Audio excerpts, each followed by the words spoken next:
여러분 안녕하십니까? 김대식 TV의 김대식입니다. 여러분 부산에 가보셨죠?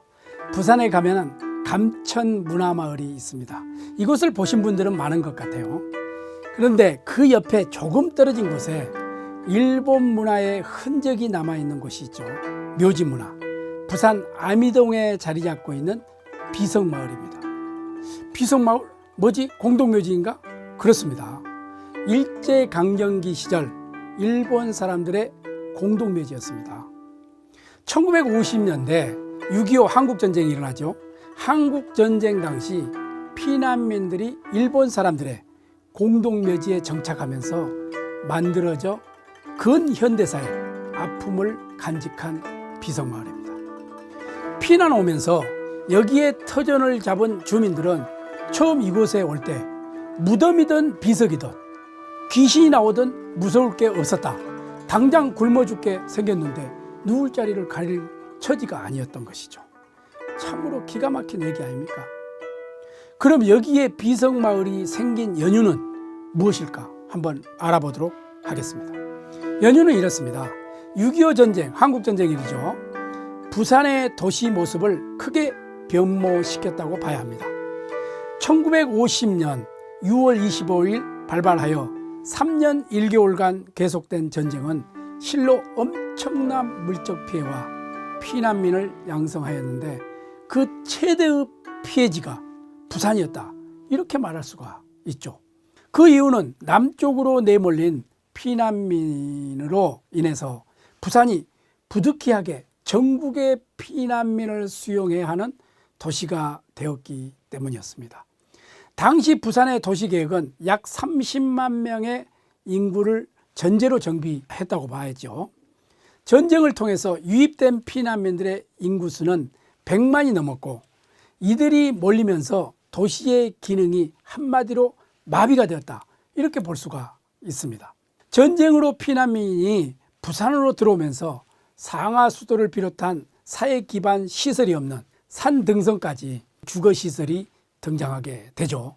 심지어는 공동묘지까지 올라가 집을 지어 사는 사람들도 발생했던 것입니다.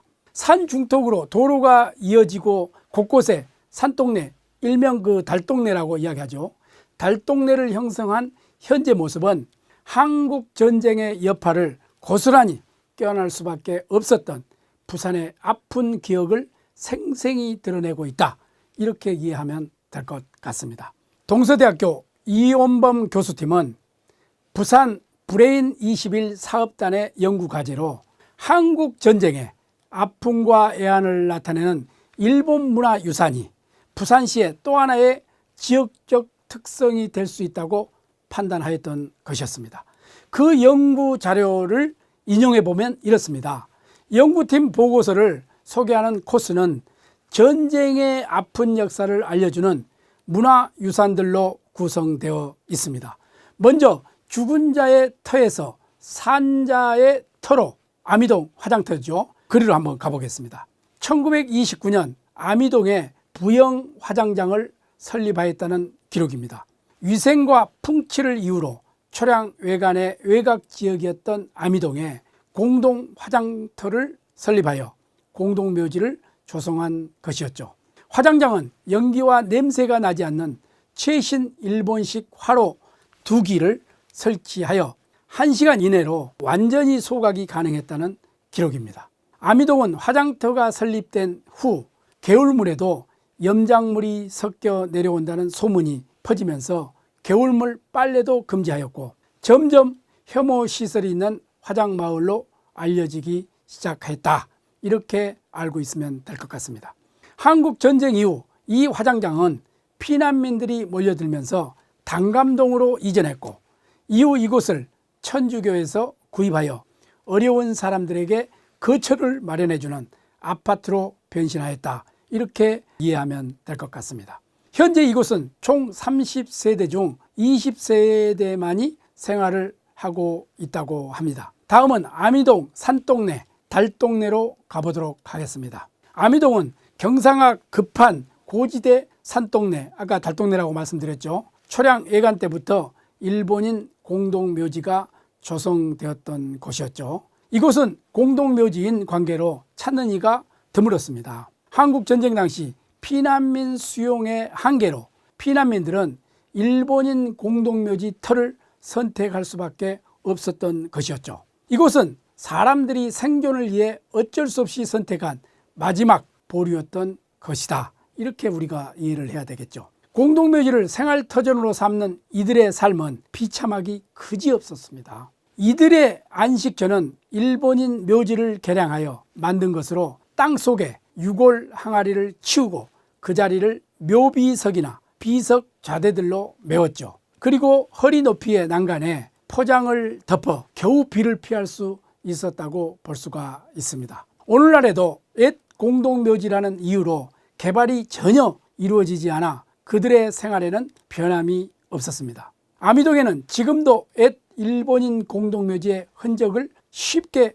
찾을 수 있습니다. 자, 그러면 일본의 대표적인 묘지 문화 한지붕 5가구 오이케 가족묘로 가보도록 하겠습니다. 오이케 추스케는 21개의 이상이 직함을 가지고 있었던 근대 부산의 대표적인 사극가였습니다. 1930년에 사망한 오이케는 아미동 공동묘지에 안장되었죠. 오이케의 가족묘의 넓이는 4평에서 5평 정도로 폭은 1.2m였습니다. 가족묘 위치는 아미동에서는 특 1등급 지대로 묘역이 가장 넓었고 규모가 웅장했습니다.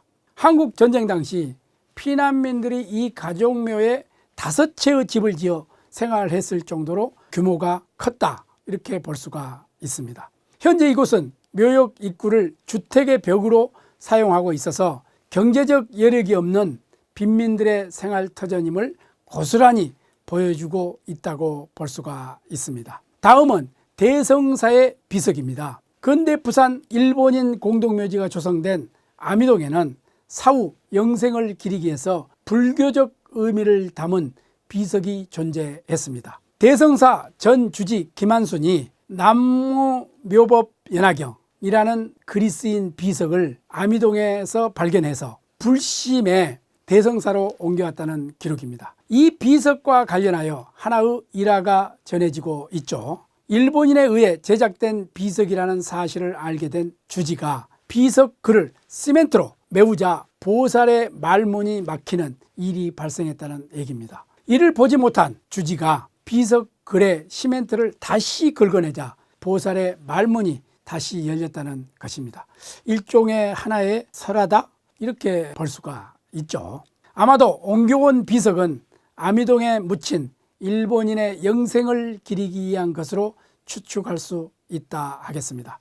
이처럼 죽은 자의 영생과 함께하는 공간에 생활터전을 마련했다는 사실은 한국 전쟁의 또 다른 비참함을 간접적으로 전해주고 있으며 일본의 묘지 문화를 그것도 한국의 부산에서 볼 수가 있다는 사실, 일본에 있어서는 치욕의 문화요, 한국 전쟁에 있어서는 아픈 문화라고 할 수 있겠습니다. 오늘은 여기까지 하겠습니다. 끝까지 시청해 주셔서 감사합니다.